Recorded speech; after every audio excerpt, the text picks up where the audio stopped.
বিশ্ববিদ্যালয়ে ঘটে যাওয়া প্রতিটি হত্যাকাণ্ডের জন্য বিশ্ববিদ্যালয় প্রশাসন গভীরভাবে শোকাহত। কিন্তু বাবারা, তোমরা যা দেখতে পাও আমরা বিশ্ববিদ্যালয় প্রশাসন তো তা দেখতে পাই না। আমাদের তো চোখে কালো কাপড় বাঁধা। তোমরা যেটি স্বচ্ছভাবে দেখতে পাও আমরা সেটি দেখতে পাই না। কিন্তু বাবারা, তোমরা আবেগী হইও না।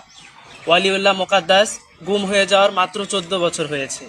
এত কম সময়ের মধ্যে কি বিশ্ববিদ্যালয় প্রশাসন পারবে গুম হয়ে যাওয়ার সাথে জড়িত সকলকে বিচারের আওতায় আনতে? সাজিদ আবদুল্লাহর মৃত্যুতে আমরা গভীরভাবে শোকাহত। কিন্তু এত কম সময়ের মধ্যে এই 175 একর এত বড় ক্যাম্পাসে কিভাবে একটি হত্যাকাণ্ড ঘটে যায় এটি তো আমরা দেখতে পাবো না। আমাদের তো চোখে কালো কাপড় বাঁধা। আমরা তো এই হত্যাকাণ্ডের সুষ্ঠু তদন্ত করার চেষ্টা করছি। আমরা চাই দ্রুততম সময়ের মধ্যে অপরাধীকে ধরে শাস্তির আওতায় আনতে। কিন্তু আমরা তো এসব কিছু দেখতে পাই না, তোমরা যা দেখতে পাও। সমাজ কল্যাণ বিভাগের চেয়ারম্যান নিহত হয়েছেন। আমরা বিশ্ববিদ্যালয় প্রশাসন গভীরভাবে শোকাহত। তোমরা জানো যে নিহত ম্যামের বাচ্চাদের অভিভাবকত্বের দায়িত্ব পালন করবে বিশ্ববিদ্যালয় প্রশাসন।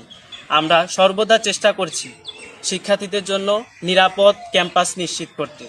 কিন্তু এত বড় ক্যাম্পাসে কোথায় কি ঘটে যায় এ তো ছোট প্রশাসনের পক্ষে তো সেটা দেখা সম্ভব না। আমরা তো নিজেরাই নিজেদের নিরাপত্তা নিয়ে শঙ্কিত। আমরা বিশ্ববিদ্যালয় প্রশাসনে আজকে অনিরাপদ, কখন আমাদের কি হয়ে যায়। সেখানে তবু আমরা চেষ্টা করছি তোমাদের নিরাপত্তাটুকু নিশ্চিত করতে।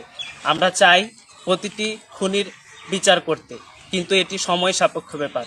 কত দ্রুততম সময়ের মধ্যে হবে এটি আমরা বলতে পারি না, কিন্তু তোমাদের আশ্বাস দিতে চাই। তোমাদের সকল দাবির সাথে একমত পোষণ করে আমরা এই অন্ধত্বের মতো তোমাদেরকে আবারও আশ্বাস দিতে চাই, অতি দ্রুততম সময়ের মধ্যে। কত দ্রুততম সময় এটি এখন বলতে পারবো না, কিন্তু দ্রুততম সময়ের মধ্যে প্রতিটি হত্যাকাণ্ডের বিচার হবে এবং এই ক্যাম্পাসকে একদিন শিক্ষার্থীদের পরিবেশ বান্ধব, শিক্ষা বান্ধব করে গড়ে তোলা হবে। কিন্তু এটি সময় সাপেক্ষ ব্যাপার। তোমাদের সকল দাবির সাথে আমরা একমত। আমরা তোমাদের আশ্বাস দিতে চাই, তোমরা নিরাপদে পড়াশোনা করো। এই বিশ্ববিদ্যালয় থেকে যত দ্রুততম সময়ে তোমরা বের হয়ে যাবে ততই তোমাদের জীবনের নিরাপত্তা নিশ্চিত হবে। তাই তোমরা আমাদেরকে সহযোগিতা করো, আমরা তোমাদের দাবি আদায়ে কাজ করছি।